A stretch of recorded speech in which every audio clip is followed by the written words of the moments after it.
తిరుమల తిరుపతి దేవస్థానం యొక్క దైవిక పరిమళం వెనుక ఉన్న రహస్యం. తిరుమల తిరుపతి అనగానే మనకి వెంటనే 2 విషయాలు గుర్తొచ్చేస్తాయి. ఒకటి లార్డ్ బాలాజీ మరియు మరొకటి ఏంటంటే రుచికరమైన లడ్డు.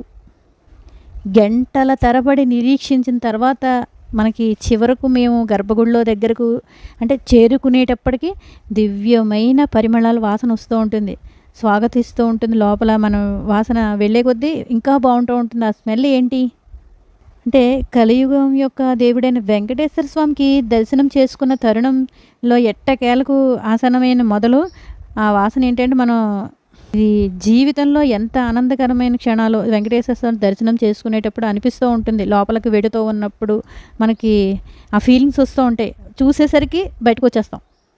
అంటే 2-3 సెకండ్లోనే మనం దర్శనం చేసుకుని వెంటనే తోసేస్తూ ఉంటారు, బయటకు వచ్చేస్తాం అనమాట. దేవుణ్ణి పూర్తిగా కూడా మనం కళ్ళతో చూడలేం.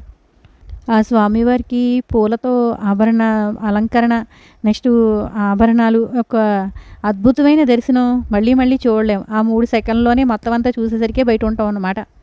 ఆ వెనకాల స్వామివారికి ఓంకారం నాదం ధ్వనులు వినిపిస్తూ ఉంటాయి. చాలా పీస్ఫుల్గా ఉంటుంది. ఆ ఒక్క 3 సెకండ్ల లోపల గుళ్ళోకి వెళ్ళి గర్భగుడి లోపలికి మనం వెళ్ళినప్పుడు అనమాట. ఇంతకీ విషయం ఏంటంటే తిరుమల తిరుపతిలోను ఈ పూజ స్వామివారికి చేసే పూజా సామాగ్రిలు పరిమళాలు వెదజల్లుతూ ఉంటాయి. అది ఆశ్చర్యకరంగా విషయం ఏంటి అంటే, ఒకటి అభిషేకానికి ఆకాశగంగా నుండి తీర్థం తీసుకొస్తారు. స్వామివారికి అభిషేకానికి తీర్థంకి ఆ పవిత్ర జలంతో ప్రారంభమవుతుందన్నమాట. పాలతోటి, చందనంతో, పచ్చకర్పూరం, కుంకుమ పువ్వు, ఈ పునుగుపిల్లి ఆయిలు, చుక్కలు లాంటివి డ్రాప్స్ లాంటివి వేస్తారట. అవి సువాసన వెదజల్లుతూ ఉంటుంది. ఈ పునుగుపిల్లి ఆయిల్ అంటే చాలా శక్తివంతంగా ఉంటుంది. అంటే అలాంటివి దాన్ని చంపేసి దాని నుంచి తీయటండి. స్వామివారికి అభిషేకం తర్వాత మనం బాలాజీ విగ్రహాన్ని ఎలాంటి ఆభరణాలు వస్త్రాలు లేకుండా చూడవచ్చు అనమాట. చక్రం, శంఖం, పట్టు వస్త్రాలు చేతులతో తప్ప. ఇది నిజంగా జీవితంలో ఒక్కసారైన అనుభవం ఏంటి అంటే ఈ పునుగుపిల్లి ఆయిల్ చుక్కలతోటి తుడిచి వేస్తూ ఉంటారట. స్వామివారిని తుడిచి వేయబడుతూ ఉంటుంటే మెత్తని కాటన్ టవల్తో తుడుస్తారట స్వామివారికి. విపరీతమైన సువాసన వెదజల్లుతూ ఉంటుంటే ఆ స్మెల్. మనం ప్రియమైన వెంకటేశ్వర స్వామిని దర్శించుకోవడానికి బంగారు వాకిలి గుండా వెళ్తూ ఉంటాం. అక్కడి నుంచే మొదలవుతుందండి ఆ స్మెల్. ఈ పునుగుపిల్లి అంటే అరుదుగా జీవించే పిల్లి జాతి నుంచి గ్రహించబడింది అనమాట. దీన్ని తమిళంలో పునుగుపిల్లి అంటారు. ఈ పునుగుపిల్లి సువాసన గ్రంథులు కలిగి ఉంటాయట. ఇది దాని తోక దగ్గర నుంచి ఉన్న గ్రంథి నుండి కస్తూరి వంటి పదార్థం లాంటిది స్రవిస్తుంట.